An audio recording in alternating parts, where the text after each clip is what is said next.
Bab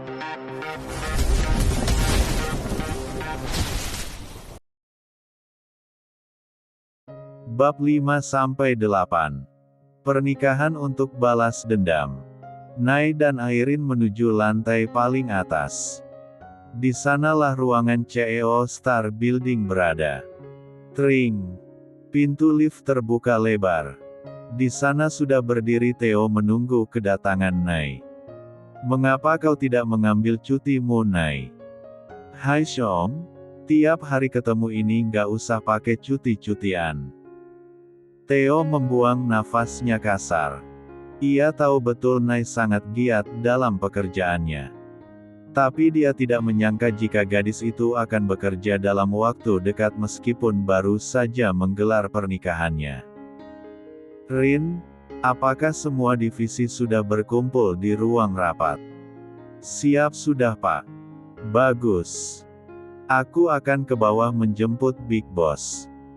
Kau bersama Nay pergilah dulu ke ruang rapat." Airin mengangguk. Saat berada di lingkungan kerja begini Airin dan Theo sangat profesional. Dia akan memanggil sang papa dengan sebutan Pak. Tidak hanya Airin, Naisa pun juga melakukan hal yang sama. Jika berada di kantor tentu saja Nay akan memanggil Juna dengan sebutan Pak. Posisi Juna adalah pemilik dan pemegang kekuasaan tertinggi di Star Building. Ta. Naisa diikuti Airin menuju ke ruang rapat. Di sana sudah duduk wajah-wajah pucat menunggu sang bos besar datang. "Selamat pagi semuanya, ayo jangan tegang, santai saja ya. Jika Anda semua tidak melakukan kesalahan maka yakinlah Pak Juna tidak akan melakukan apapun terhadap Anda semua." Naisa tersenyum, ya senyumnya sungguh manis membuat semua orang sejenak melupakan kekhawatiran mereka. Padahal peristiwa ini tidak hanya terjadi sekali dua kali, namun mereka tetap saja gelisah. Ta. Suara langkah kaki semakin mendekat menuju ruang rapat. Semuanya berdiri dan membungkuk memberi salam saat seseorang yang paling berkuasa di Star Building itu memasuki ruangan. "Semuanya silahkan duduk," ucap Theo kepada seluruh peserta rapat. "Bagaimana kabar kalian semua?" Juna memulai rapat hari ini dengan bertanya kabar terlebih dahulu kepada para karyawannya. Sungguh meskipun dia terlihat begitu dingin namun dia adalah orang yang baik, dia tidak pernah mempermasalahkan sesuatu jika memang orang tersebut tidak mempunyai kesalahan yang fatal. Satu persatu divisi perusahaan tersebut membuat laporannya. Dimulai dari ARJ Adventure, Naurea Outdoor dan ARJ Ten. Semuanya memberikan laporannya dengan lancar. Juna pun tersenyum puas, sang putri benar-benar bisa melakukan pekerjaannya dengan baik. Pria parubaya itu pun keluar dari ruang rapat dan menuju ke ruangan sang putri. Naisa yang tadi masih tertinggal di ruang rapat segera berlari keluar menemui sang ayah. Di sana Juna sudah duduk di sebuah sofa.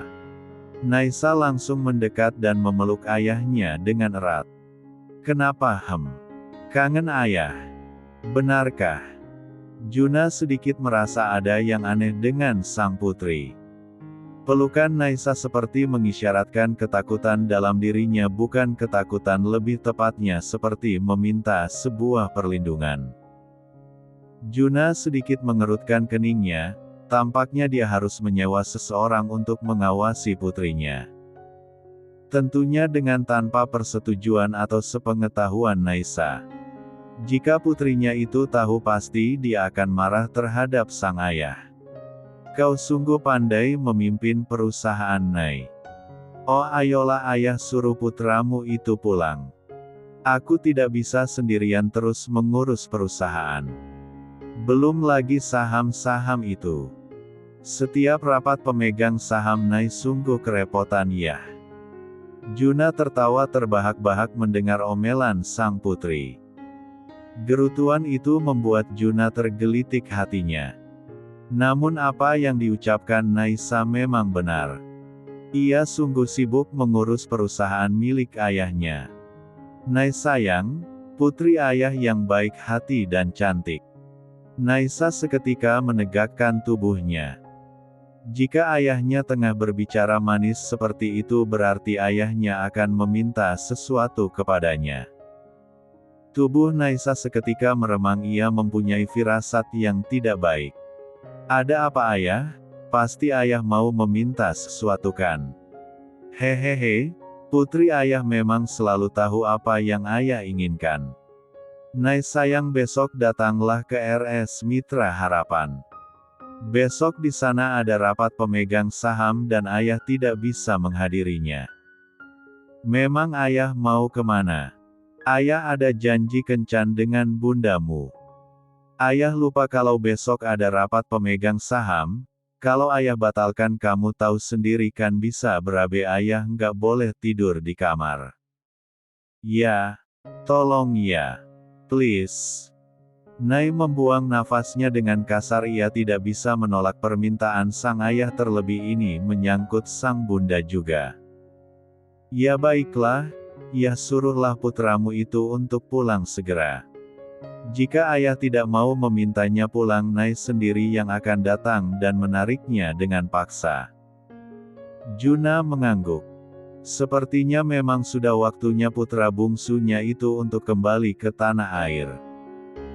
Ya baik, ayah akan meminta adik laki-lakimu itu untuk pulang. Nai pegang janji ayah. Kalau ayah ingkar janji, Nai ngambek.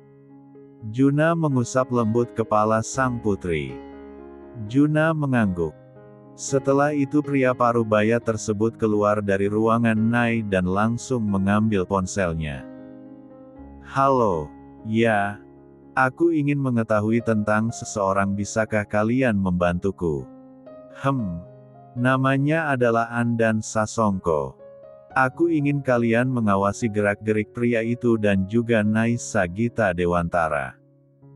Awasi keduanya.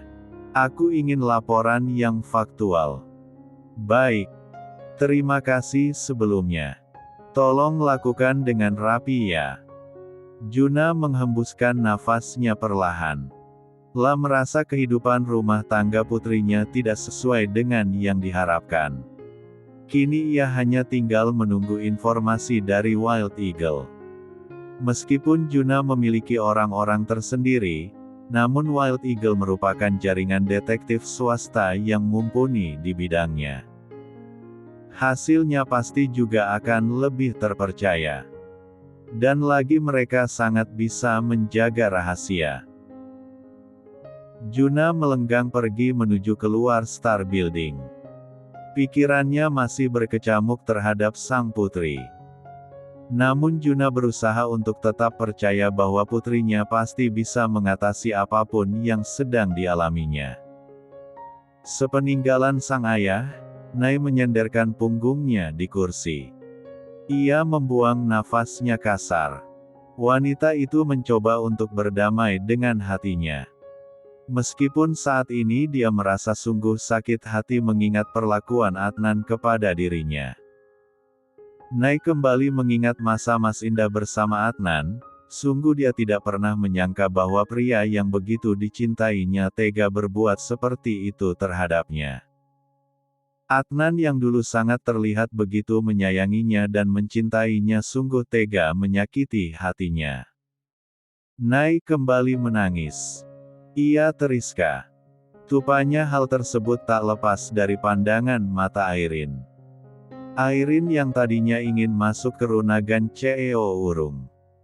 Gavis itu sedikit terkejut, tidak biasanya Naisa menangis sedih begitu. Bab 06. Hani, apakah kita tidak akan pergi bekerja hari ini? Aku belum puas denganmu sayang. Seorang pria dan wanita kembali berpetualang. Padahal semalaman mereka sudah berpetualang. Namun rupanya kedua pasangan itu belum puas juga. Ark Hani. As you baby. Suara dentuman memenuhi kamar itu. Mbok Yem yang tengah membersihkan lantai atas begitu merinding mendengar suara-suara itu. Wanita parubaya itu mengelus dada. Seperti ada batu besar yang menghimpit dadanya sehingga ia kesulitan bernafas. Tes. Kristal bening dari pelupuk mata Mbok Yem akhirnya jatuh juga. Mengingat nonanya ia merasa sungguh kasihan. Mbok Yem begitu mengenal Naisa. Ia sungguh merasa tidak terima dengan perlakuan Adnan kepada Nai. Tapi Mbok Yem sendiri tidak bisa berbuat banyak. Karena sesuai keinginan Naisa bahwa ia tidak boleh menceritakan kepada tuan ataupun nyonyanya. Mbok Yem membuang nafasnya kasar. Ia segera turun dari lantai atas karena telinganya sungguh panas mendengar suara-suara neraka itu. Ya, bagi pasangan itu mungkin adalah surga dunia, tapi bagi Mbok Yem itu adalah suara neraka. Jam 4 sore Adnan dan Belia baru turun dari lantai atas. Mereka berdua berjalan sambil berangkulan membuat Mbok Yem yang melihat sangat jengah. Adnan mengajak Belia untuk ke ruang makan. Namun belum sempat meminta duduk Belia sudah menutup hidungnya. Ad, aku nggak mau ya makan makanan kayak gitu. Nggak level tahu nggak? Perutku bisa sakit kalau makan makanan kampungan kayak gitu. Wanita itu mencibir masakan yang tersaji di atas meja. Di sana ada oseng kangkung, ayam bakar bumbu rujak, telur balado dan tahu tempe goreng. Sungguh menggugah selera sebenarnya. Namun tidak dengan Belia. Ia tampak tidak menyukai sama sekali. Ini enak Iho, kamu beneran gak mau coba? Tukas Adnan. Honey, you know about me, ucap Belia. Oke, Ikno. Oke, sekarang ayo ke restoran western langganan kamu. Belia tersenyum senang kemauannya diikuti oleh Adnan. Keduanya pun pergi begitu saja meninggalkan ruang makan dan makanan yang sudah tersaji tersebut. Bodoh amat mau suka kek, nggak peduli. Lagian aku masak juga bukan buat kalian tapi buat Neng Naisa. Mbok Yem menggerutu pelan sambil membereskan dapur. Sebentar lagi nonanya akan pulang. Ia tidak ingin nonanya melihat dapur yang berantakan. Walaupun sebenarnya Nai tidak pernah menuntut ini itu, tapi Mbok Yem ingin rumah selalu terlihat rapi agar Nai senang melihatnya. Tak. Assalamualaikum Mbok. Waalaikumsalam Non. Tumben lebih awal Non pulangnya. Iya Mbok. Wah enak nih, Mbok tahu aja Nai lapar. Oh iya Mbok, Adnan tadi berangkat kerja nggak Mbok? Mbok Yem terdiam. Ia sungguh enggan menyampaikan hal tersebut kepada nonanya.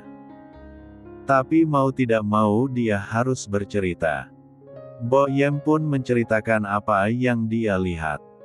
Bahkan apa yang dia dengar di lantai atas pun ia katakan.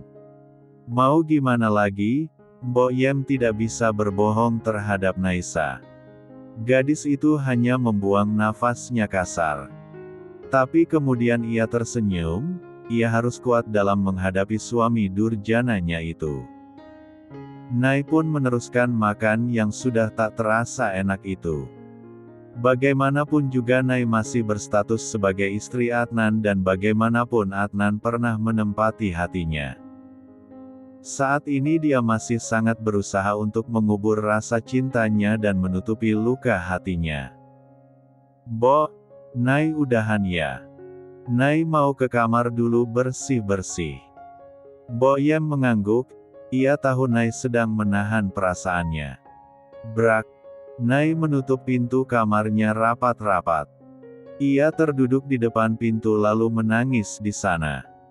Tangis yang ia redam dengan cara membungkam mulutnya sendiri agar tidak terdengar keluar. Sakit. Ya, sungguh sangat sakit. Ia seperti ingin berlari dan berteriak sekencang mungkin saat ini. Namun ia tidak bisa melakukannya. Saat ini dia hanya bisa seperti ini. Menangis tanpa bisa mengeluarkan suaranya. Tangis yang ia tahan sebisa mungkin agar tidak ada satupun orang yang tahu. Ya Allah, mengapa harus aku? Mengapa aku mesti mengalami ini? Mengapa ya Allah? Berkali-kali Nai memukul dadanya yang terasa sesak. Setelah merasa cukup ia pun bangkit dan menuju ke depan meja rias. Ia menatap pantulan dirinya dari dalam cermin. Nai pun menghapus air matanya. Mengambil nafasnya dalam-dalam lalu menegakkan bahunya. Kau bisa. Kau pasti bisa. Kau bukan wanita lemah, Nai. Pria bangsat itu tak pantas kau tangisi. Cukup sekali, 2 kali kau menangis karena dia. Sekarang waktunya untuk bangkit yang sebenarnya bangkit. Ayo kamu bisa. Naisa kemudian menuju ke kamar mandi untuk membersihkan tubuhnya. Ia mengambil air wudhu sekalian untuk menjalankan kewajiban 3 rakaat yang tidak lama lagi akan memasuki waktunya. Nai duduk di ruang tamu.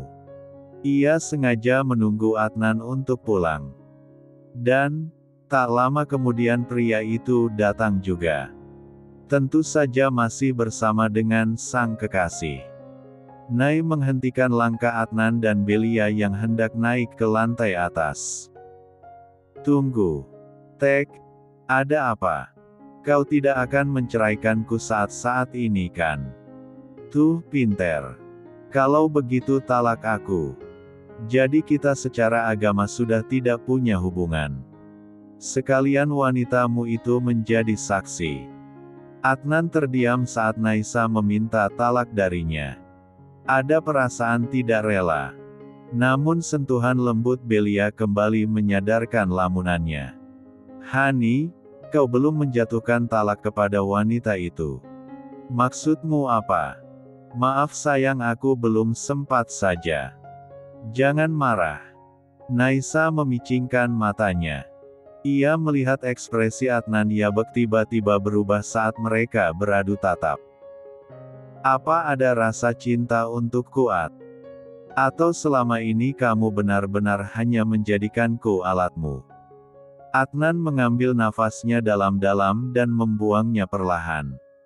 Tangannya masih berbelit dengan tangan Belia. Naisa, aku jatuhkan talak 1 untukmu. Sekarang kita bukan lagi suami istri. Tes. Air mata Naisa spontan menetes. Ia mengusapnya dengan cepat. Terima kasih. Wanita cantik berambut sebahu itu berlalu pergi ke kamarnya. Adnan hanya bisa menatap punggung Naisa yang sudah menjauh. Tidak dipungkiri selama setahun bersama, Adnan memiliki rasa terhadap Naisa. Meskipun ia tidak tahu apa itu. Apakah cinta atau hanya simpati saja? Sayang, ayo kita kembali ke kamar, ucap Belia manja. Adnan pun mengangguk dan kembali berjalan menaiki tangga untuk menuju ke kamarnya. Sedangkan Nai, ia kembali menangis di kamarnya. Ia sungguh tidak menyangka pernikahannya berakhir seperti ini. Namun dia sudah berjanji untuk Kuat. Kata talak sudah diucapkan berarti mereka tak lagi memiliki hubungan. Bab 7. Naisa keluar kamar dengan wajah yang begitu segar. Ya, keputusannya meminta talak dari Adnan rupanya membuat malamnya menjadi tenang. Ia bisa tidur dengan nyenyak dan pastinya bisa berpikir lebih jernih tentang apa yang akan ia lakukan ke depannya. Pagi Mbok Yem, sapa Nai dengan senyum mengembang sempurna di bibirnya. Pagi Non, jawab Mbok Yem singkat. Wanita parubaya itu sedikit merasa heran melihat rona bahagia di wajah sang nona. Tapi ia tidak mau bertanya, jika nonanya bahagia maka ia pun akan senang melihatnya tanpa harus tahu apa alasannya. Non Nai tumben pagi ini belum ke perusahaan. Biasanya udah berangkat. Itu susunya jadi udah nggak panas lagi. Nggak apa-apa Mbok. Oh iya Nay mau ke RS Mitra Harapan. Ada rapat direksi dan pemegang saham. Ayah nggak bisa datang, jadi yang diminta datang Nay. Si ayah lagi pergi sama bunda. Mbok Yem hanya manggut-manggut mendengar jawaban Nay yang panjang kali lebar itu. Tak lama pasangan mesum itu pun turun dari kamar atas. Nay yang tahu ada langkah kaki mendekat memasang sikap cuek, ia pun melanjutkan memakan sarapannya. Ia benar-benar tidak menganggap keberadaan Adnan dan Belia sama sekali di rumah itu. Mengapa tidak pergi bekerja? Ucap Adnan tiba-tiba. Nay acuh dia merasa pria itu tidak bertanya kepadanya. Nay, aku bertanya kepadamu. Teriak Adnan. Naisa menaruh roti lapisnya kembali di atas piring. Ia alu mengelap mulutnya dengan anggun. Tangannya saling bertaut dan menopang wajahnya. La menatap Adnan dengan tajam. Oh, kau bertanya kepadaku. Tanya Nay sinis. Iyalah, terus tanya pada siapa lagi? Jawab Adnan geram. Bukan urusanmu. Naisa langsung berdiri dan berjalan ke arah kamar. Mbok Yem terkekeh geli, ia sangat puas melihat wajah Adnan yang merah menahan kesal. Brak. Wanita silaan. Adnan menggebrak meja makan. Membuat gelas susu yang masih setengah penuh itu bergetar dan airnya memuncrat. Nay yang sudah berada di depan pintu kamarnya seketika langsung berhenti saat mendengar kata makian yang keluar dari mulut Adnan. Ia berbalik lalu berjalan cepat dan berhenti tepat di depan Adnan. Plak. Sebuah tamparan ia layangkan tepat di pipi pria yang beberapa hari jadi suaminya itu. Nay tersenyum sinis, tatapan matanya tajam. Semua orang di rumah itu sungguh terkejut lebih-lebih Adnan. Selama ini Adnan sangat tahu bahwa Nay adalah wanita yang lembut. Ia tidak menyangka bahwa Nay bisa berbuat seperti itu. Kakau, apa yang kau lakukan? Puas sekali. Sungguh aku sudah dari kemarin-kemarin ingin melakukan ini. Hei Adnan Sasongko. Kita sekarang bukan suami istri jadi kau tidak berhak mengetahui urusanku bahkan sampai menghinaku. Asal kau tahu, wanita yang selama ini kau anggap lemah dan bodoh ini bukanlah wanita yang mudah kau manipulasi dan kau tindas. Jangan beranggapan setelah membuatku jatuh cinta denganmu aku akan nangis-nangis tidak jelas dan mengharapkan dirimu kembali. Jangan mimpi. Selamanya aku tidak sudi, dan satu lagi jaga mulut busukmu itu. Wanita yang kau katai sialan adalah anak perempuan kesayangan kedua orang tuanya. Nay membalikkan badan, ia kembali berjalan menuju kamarnya sambil mengibaskan tangannya yang panas karena habis menamparkan wajah Adnan.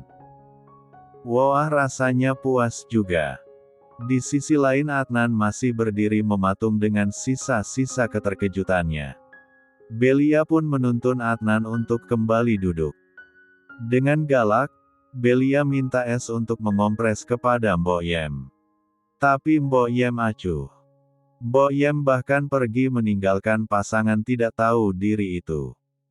Dengan terpaksa Belia mengambil sendiri es yang ada di kulkas untuk mengompres pipi Adnan yang terlihat merah bekas tamparan Naisa.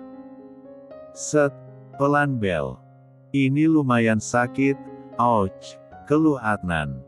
Ia tahan. Mengapa sih kau tidak menamparnya balik, sahut Belia. Aku bukan banci yang tega memukul wanita, jawab Adnan singkat. Jawaban itu sungguh asal keluar dari mulut Adnan. Dia bukan karena tidak tega menamparkan balik Naisa tapi ada rasa lain dari dirinya, saat menatap mata cantik wanita yang pernah menjadi istrinya itu. Ia melihat Naisa sungguh berbeda saat mengucapkan kata-kata yang membuat hati Adnan sedikit tercubit. Tak lama Naisa keluar dari kamarnya dengan tampilan yang sudah rapi. Wanita 24 tahun itu mengenakan setelah celana panjang dan blazer warna navy. Rambut sebahunya ia biarkan tergerai dan di sisi kanan kepala tepatnya di atas telinga ia disisipkan pin rambut agar terlihat lebih rapi lagi. Adnan sejenak terpesona dengan tampilan Nay. Selama ini dia melihat Nay sangat biasa saja tapi entah mengapa kali ini Nay terlihat begitu cantik. Adnan terpaku, bahkan ia memandang Nay tidak berkedip sedikitpun. Terang saja hal tersebut membuat Belia kesal. Terus saja pandangi itu cewek sampai matamu keluar. Orangnya sudah pergi masih saja dilihati. Kenapa? Cantik. Aku masih kurang cantik, iya. Adnan membuang nafasnya kasar. Tidak mau bertengkar dengan Belia, ia pun langsung mengajak Belia untuk berangkat ke kantor. Ya, Belia adalah salah satu staf bagian pemasaran di perusahaan air mineral milik Adnan. Perusahaan air mineral yang dinamai Tirta Segar itu merupakan perusahaan keluarga Sasongko dan Belia sudah bekerja di sana selama 2 tahun. Belia dan Adnan sebenarnya menjalin hubungan sejak 2 tahun yang lalu juga. Adnan yang terpesona dengan Belia saat pertama kali bertemu langsung mengutarakan cinta.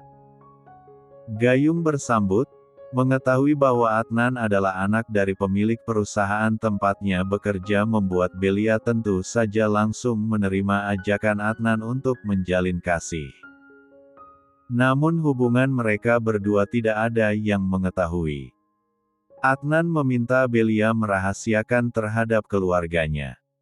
Kedua orang tua Adnan yang sedari awal menginginkan Adnan menikahi Naisa tentu saja melarang Adnan untuk dekat dengan wanita manapun. Dwi Sasongko, ayah Adnan meminta sang putra untuk bisa mengambil hati Naisa putri sulung Arjuna Dewantara itu. Awalnya Adnan menolak, namun ancaman untuk tidak diberikan warisan membuat Adnan menyetujui permintaan sang papa. Bahkan dengan kejam Dwi akan mencoret nama Adnan dari kartu keluarga jika pria itu tidak menurut. Pernikahan keduanya benar-benar hanya sebatas kertas. Mengingat kata talak yang semalam lolos dari mulutnya, entah mengapa ada sedikit sesal di hati Adnan. Tapi itu semua tidak akan bisa mengubah apapun.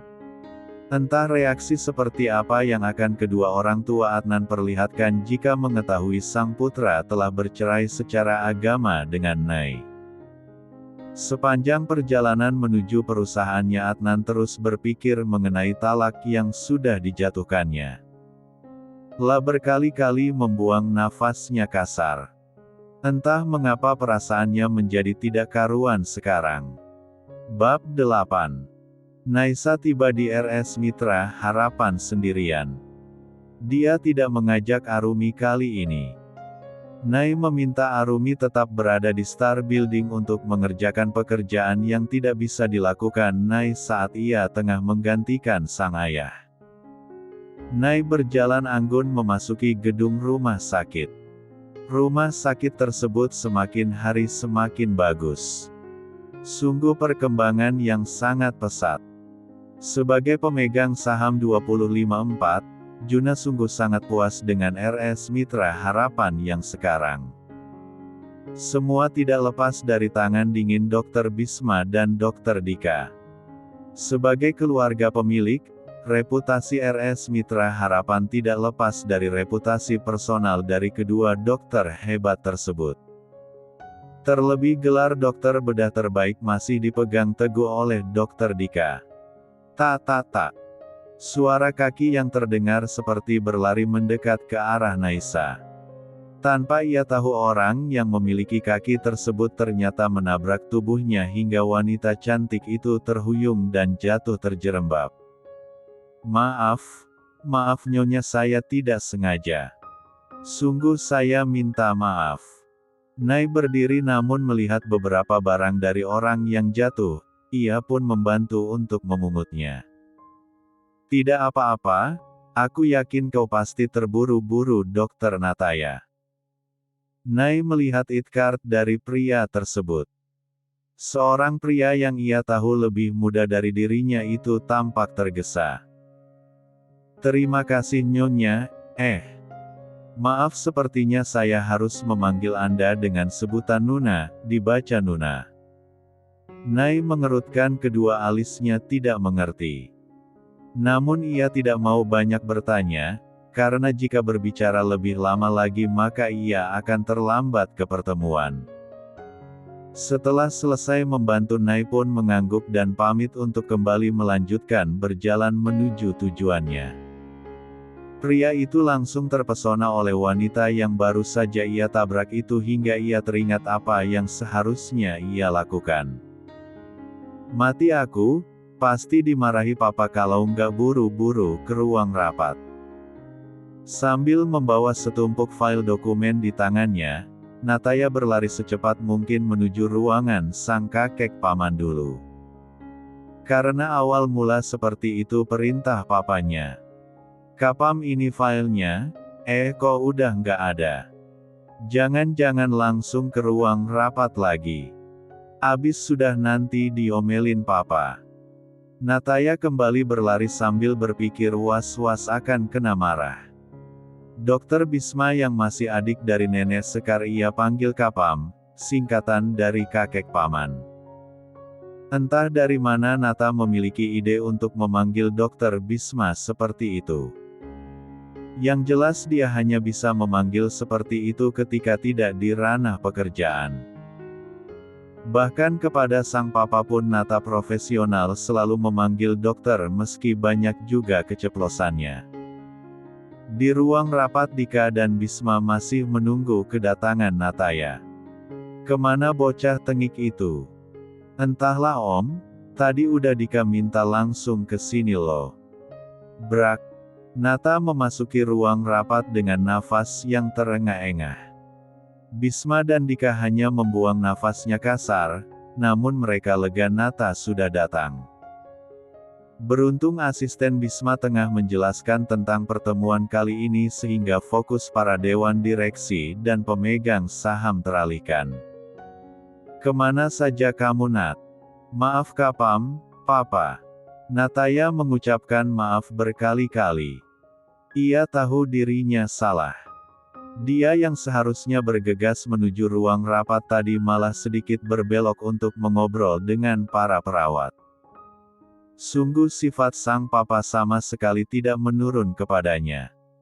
Jika dulu Dika dijuluki kulkas 12 pintu, kini Nata dijuluki ember bocor karena saking sukanya dia ngobrol ke sana kemari. Tiba saatnya Nata diminta Dika untuk membagikan file-file tersebut kepada para tamu undangan. Nata sedikit terkejut melihat wanita yang tadi dia tabrak berada di ruangan tersebut. Nuna ini kok ada di sini? Apa dia merupakan salah satu dewan direksi? Nata bergumam sambil terus meletakkan file-file tersebut di depan para tamu hingga ia sampai di samping Naisa untuk memberikan file. Nuna, kita ketemu lagi. Sepertinya kita jodoh, bisik Nata dengan percaya diri. Naisa hanya tersenyum kecil dengan candaan dokter muda yang ia temui tadi di lobi rumah sakit. Para tamu sudah mendapatkan file semuanya. Dokter Dika pun memberikan penjelasan mengenai isi file tersebut. Di sana adalah laporan perkembangan RS Mitra Harapan. Tampak wajah-wajah puas di sana. Maaf Dokter Dika, bolehkan saya mengajukan pertanyaan? Saya ingin bertanya mengenai program VVIP. Ini sistemnya seperti apa ya? Maaf sebelumnya, saya Naisa Gita Dewantara Putri dari Arjuna Dewantara. Hari ini ayah saya berhalangan hadir karena ada keperluan. Jadi saya yang mewakili beliau. Dika tersenyum, Ia tahu wanita muda yang baru saja berbicara adalah putri dari pemilik saham terbanyak di RS Mitra Harapan. Kini dia tahu juga bahwa putri dari Arjuna ini adalah seorang wanita yang cerdas. Jika yang lain hanya melihat nominal yang dihasilkan, tapi wanita muda ini menanyakan proses mendapatkannya. Terima kasih Nona Naisa. Tapi apakah Tuan Juna dalam kondisi sehat? Alhamdulillah dokter, ayah sangat sehat. Naisa tersenyum, senyuman yang membuat seseorang di sana bergetar hatinya. Ya Allah, cantik banget sih, gumam Nataya. Dokter Dika kemudian menjelaskan mengenai program VVIP. Di rumah sakit tersebut ada sebuah lantai yang diperuntukkan untuk pasien VVIP. Tentu saja harganya tidak main-main. Satu malam bisa mencapai 20 juta dengan fasilitas yang mumpuni. Hal tersebut diperuntukkan untuk subsidi silang bagi para pasien yang kurang mampu. Rumah sakit juga membuat program pengobatan gratis bagi pasien-pasien yang benar-benar tidak mampu. Dan, sejauh ini kamar VVIP sangat diminati oleh orang-orang dari kalangan atas seperti pejabat dan selebritis. Hal itu karena memang lebih privasi dan media tidak bisa meliput hingga lantai tersebut. Tanpa mereka semua ketahui bahwa lantai 17, 25 tahun yang lalu adalah lantai yang digunakan untuk memancing para mafia dalam merebut kembali ketua mereka. Masih jelas dalam ingatan Bisma saat dia harus memakai jaket anti peluru ketika itu. Apakah penjelasannya bisa diterima Nona Naisa? Terima kasih dokter, sungguh ide yang cemerlang dan luar biasa. Riuh tepuk tangan mengakhiri penjelasan Dika. Rapat pun usai, semua tampak puas. Nai menghampiri Dika dan Bisma untuk meminta maaf secara pribadi karena tidak hadirnya sang ayah. Kedua orang itu pun tampak maklum. Oh iya Nona Nai, sekali lagi kami keluarga besar RS Mitra Harapan mengucapkan selamat menempuh hidup baru. Semoga menjadi keluarga yang sakinah, mawadah dan warohmah. Amin ya Rab. Terima kasih untuk doanya. Kalau begitu saya permisi dokter. Setelah menjabat tangan Dika dan Bisma, Nai langsung melenggang pergi. Ada rasa nyeri dalam hatinya saat mendapatkan doa tulus dari Dika tadi. Di mana doa tersebut tidak akan pernah bisa terkabul.